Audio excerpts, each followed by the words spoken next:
musulmon inson doimiy beruvchi qo'l bo'lishga harakat qilish kerak, oluvchi emas. Birovlardan ta'ma qiladigan, birovlarning qo'liga qarab qoladigan bo'lmasligimiz kerak, muhtaram jamoat. Chunki payg'ambarimiz sollallohu alayhi va sallam muborak bir hadis shariflarda aytadilarki, al-yadul ulya khayrun minal yadi sufla dedilar.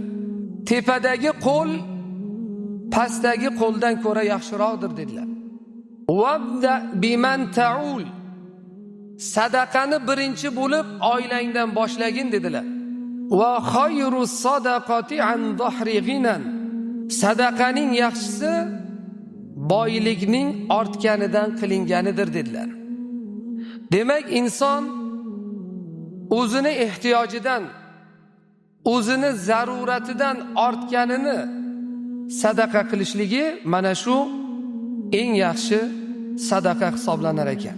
Va man yasta'fif yu'iffahulloh, kim tilanchilikdan iffatini saqlasa, Alloh subhanahu va taolo uni iffatini saqlaydi.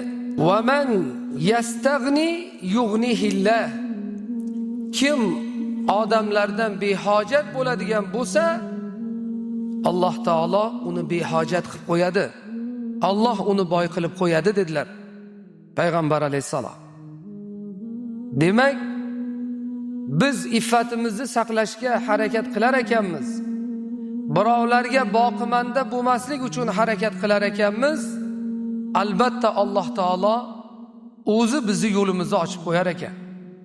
O'zi rizqini kengaytirib, barakotli qilib qo'yar ekan. Inson hech qachon o'zgalariga muhtoj bo'lib qolmaslik kerak. Har qanday mushkulotimizda, har qanday hojatimizda Alloh taologa suyanishligimiz, Alloh taolodan so'rashligimiz lozim hisoblanar ekan.